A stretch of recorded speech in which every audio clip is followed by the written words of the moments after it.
मोगाच्या बाबण्णो आयची पवित्र पुस्तकांतली वाचपां आमकां उगडास कोत्ता.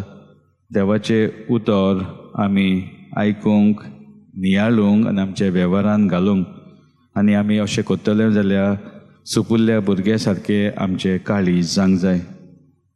पयले वाचपान एजिकियल प्रवादीक हो स्क्रोल हो देवाचें उतर ताका हांक मेवलें तो गिळटा आनी ते बरें मोवाळ लागता.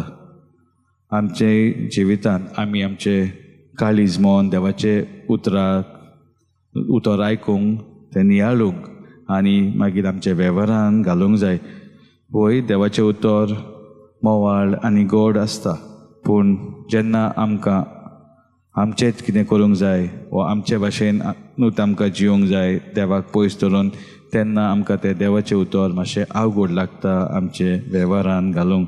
हेंच कितें जेजू आपले सिसांक दाखोवन दिता एक ल्हान सुपुल्ल्या भुरग्याचें उदाहरण दिवन. तो सांगता त्या ल्हान सुपुल्ल्या भुरग्या भाशेन आमी जावंक जाय. म्हटल्यार ल्हान भुरगीं आपले आवय बापाय वो वडिलांक रोखडोच विस्वास दवरता तांचेर, तांचो मोग कोत्ता. आमी ल्हान आसतना आमी अशीं आसतलीं, पूण व्हड जाता संवसार आमकां वेगवेगळे वाटो दाखयता, ते प्रमाणे आमी भुलता आनी दुसऱ्यान विस्वास करूंक आमी विसरता. मोग करचे सुवातेर आमी द्वेश दुस्मानकाय कोत्ता.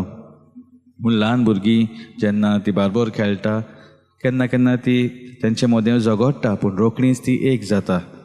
पूण आमी जेन्ना अशें कोत्ता आमी दोशी जाता. तर मागीर आमी दिसा बलिदानान जे पळय जेजू आमकां आयज उगडास कोत्ता, चुपुल्ल्या भुरग्यां सारकें आमचें काळीज मोन जावंक जाय. आमी आमचें काळीज मोन देवाच्या हातान भेटून देवाच्या उतरा प्रमाणे आमचें जिवीत जावंक, आनी खास करून जेन्ना आमकां देवाचें उतर आमच्या जिवितानूच लागू करूंक अवघड जाता, ताच्या आदारान आमी आमच्या जिविताचें फुडलें पावल मारूंक.